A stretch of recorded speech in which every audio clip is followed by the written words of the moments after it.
Good morning, grade 5s, and welcome to another English lesson with me, Miss Kun. Remember that if you've got any questions throughout this lesson, email them to grade5@worksheetcloud.com. Are you ready for today's English lesson? So, the joke for today is, what does every birthday end with? What does every birthday end with? What do you think it is? Why, the letter Y, of course. Birthday, Y. I quite enjoyed that. As you can see, today is a beautifully sunny day in Gauteng, and I hope that the weather is just as gorgeous wherever you are, and that you slept really well and that you're just ready to learn. So today's English lesson, we are actually going to be learning about apostrophes. Now, apostrophes are it's a punctuation mark that sometimes can really be confused as to where you put it in words, and how it actually works. And so today I'm going to clarify a few things. We're going to look at some of the rules with apostrophes and go through some examples. So remember, you are going to need a piece of paper and a pen or a pencil, because you should know by now with me that we are going to be doing activities and practice exercises as the lesson goes. Right, so first of all, it's important to start off with what exactly is an apostrophe. So the correct definition of an apostrophe is that it is a punctuation mark, as I mentioned before, and it shows one of two things. It either shows possession of an object, so something that belongs to somebody else or something that belongs to you, or it shows the omission of letters. Now, the word emission means, it's like a fancy word to say the removal of letters, and we use an apostrophe to actually show where we remove letters. So for an example, this morning, my mum's car wouldn't start.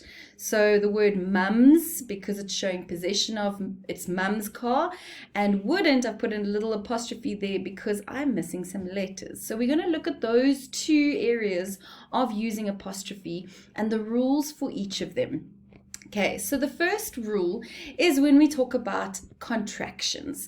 Now, a contraction is part of the English language, and we use contractions to sort of bring words together, and it does save us a little bit of time, but it also it affects our sentences and our language. So we use an apostrophe with a contraction because it joins words together. Instead of using the words do not, sometimes we use the word don't for less emphasis, and it saves a little bit of time. And the apostrophe is there to replace a letter. So it's not that we've taken letters away and you've just left it at that. We've used an apostrophe to actually show, okay, well, this is the place where a letter was previously. So for example, if I said I am, we would then bring those two words together and say I'm, and the apostrophe here is put in place of the a that we've removed of the word from the word am. So I am becomes I'm. They will becomes they'll.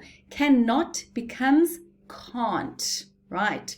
And so we use it with contractions. So think of an apostrophe for contractions like the glue that helps the two words stick together. That's how I always remember it. And when we look at a certain word, we sit and think, okay, the glue is there. We can also remove the glue and separate the two words, or separate that one word into the original two words like previously. Okay, so we are going to do a little bit of a practice. And so the words that you have in front of you we have I will. So if I bring them together, what does it become? Should not, bring it together. They have. And then oppositely here in blue, I've written the contractions. Now I want you to expand it. So wouldn't was previously, what were the two words? It's. What was it? Open it up. And where? Open it up. What does it become? Press pause in the video and do your write your answers down, and then I'm going to reveal the answers in 3, 2, 1, and now. Okay, so I will becomes I'll. So I will do this or I'll do this, for example. Should not becomes shouldn't. They have becomes they've. Wouldn't was previously would not. It is. And we're is in fact we are. Okay, how did you do? Hope you got them all correct. They were very easy. I'm sure you've done contractions before and you've learned about them before, so maybe this is a really nice refresher lesson for you. All right, so we've now learned about contractions and how we use apostrophes with contractions. But now, more importantly, this is where apostrophes can get a little bit tricky. So I do need you to focus and pay attention to what I'm going to say. So now we use apostrophes to show possession of something. And it shows that something usually belongs to someone. So it has got some sort of a possession. The key word here is the word belongs. That's quite an important word when we talk about possessions. So for example, if I say the cat's tail, it says that the tail belongs to the cat. So immediately when I think of the cat's tail, I know that the tail belongs to the cat. Nobody else but the cat, right? And we use that apostrophe S to refer to the tail belonging to the cat. Just like the car's lights. The lights are part of the car. It belongs to the car. Tony's hair says that the hair belongs to Tony, right? And it shows that sense of belonging, that sense of possession. All right, ready to practice. So this is the easy part with possession.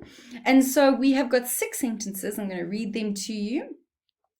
And then you're going to press pause and you're going to fill in the missing apostrophe with showing possession. So sentence number 1, the girl's mobile phone was ringing. Number 2, Joe's dog went missing. Number 3, Louise's mother took her shopping. Number 4, the teacher's classroom looked very neat.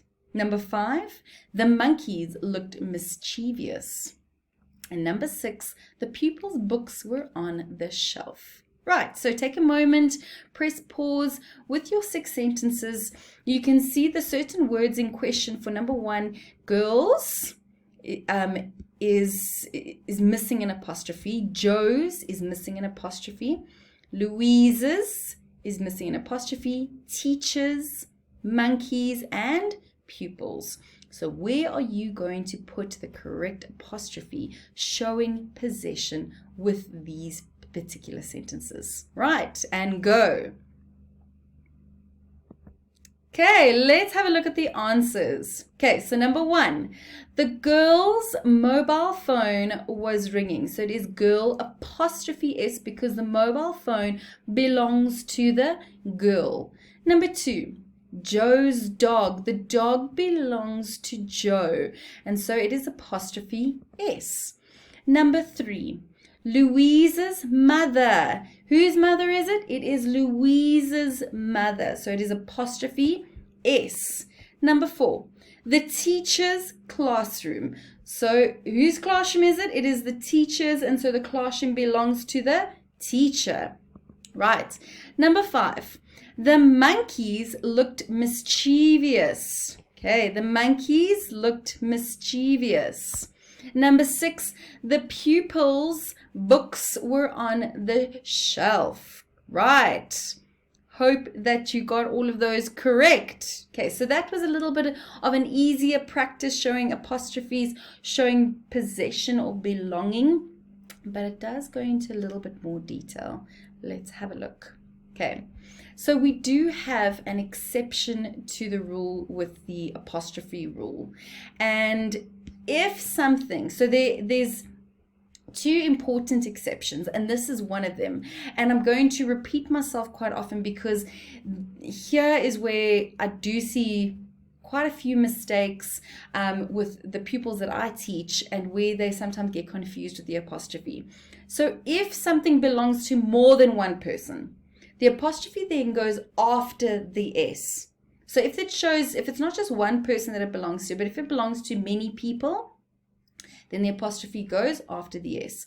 So the example over here is the student's locker room was a mess. Okay, so this locker room doesn't just belong to one student, it belongs to many students. And because it belongs to many students, the apostrophe doesn't go in between the T and the S, it goes after the S. Okay, so this is where we have this little exception. So the locker room belongs to the students collectively as a whole.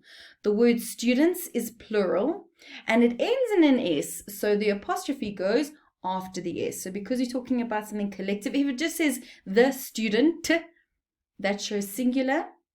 But because we're talking about it collectively, the students, and it ends in an S, the apostrophe will go after the S in this situation. All right. Okay. The second exception to the rule. This is also a very, very important one. So remember the first one is that if we're talking about a plural of something belonging to a group of people, and it's a plural and it ends in an S, the apostrophe will go at the end of the S, or just behind the S. Okay. If the plural word is a plural but does not end in an S, then we add comma S. Okay, so that is the rule. If it already ends in an S and it's a plural, we add the apostrophe at the end. If it doesn't end in an S and it is a plural, then we put apostrophe S. Right, got it. Okay, for example, the children's playground. Now, children, we know, is a collective term to describe many. It's not one child, we have many children. Okay, and because it's the playground belongs to the children and it is a plural that does not end in an S, we say apostrophe S. So the playground belongs to the children. The word children is a plural and does not end in the letter S, so the apostrophe goes before the S. Children apostrophe S. Okay, how are you doing? Are you okay? Remember, if you are still not too sure, pause, rewind, listen, watch again until you really fully grasp the concept. Okay, now let's practice this a little bit. Let me put me over there. All right, so now we have 5 sentences. I want you to insert the apostrophes in the following sentences to show these plurals. Okay, so number 1, the boy's pencil lay on the desk next to the girl's hat. Number 2, so some of them have got more than one. So in this sentence, we've got boys and girls, right? Number 2, my cousin's hand was badly hurt when Paul's dog bit him. Number 3, the teacher's mugs were everywhere. Number 4, my father's car was discovered in the thieves' yard. And number 5, your rabbit's cage needs cleaning. Right, pause the video and let's see what you do. Okay, answer time. Right, let's have a look at the answers. So number 1, the boy's pencil lay on the desk next to the girl's hat. So number 1 is a very straightforward, clean-cut sentence. The pencil belongs to the boy. The boy's pencil lay on the desk next to the girl's hat. The hat belonged to the girl. Okay, easy peasy. Number 2, my cousin's hand was badly hurt when Paul's dog bit him. Okay, my cousin's hand was badly hurt when Paul's dog bit him. Cousin, apostrophe S. When Paul's dog bit him, apostrophe S. The dog belonged to Paul. Right. Number 3, the teacher's mugs were everywhere. Now, this explains the plural for teachers. We have one teacher, many teachers. And so here is a fine example of having an apostrophe after the S. So one teacher, many teachers, and this is showing that the mugs belong to the teachers. And it ends in an S, apostrophe comes after the S. Number 4, my father's car was discovered in the thieves' yard. So fathers the car belonged to the father, but the thieves, we have one thief, many thieves, and so the apostrophe goes right at the end after the S. Thieves' yard. It is their yard. There are many of them. Right. And number 5, your rabbit's cage needs cleaning. Okay, now we know that there's a few rabbits in this cage.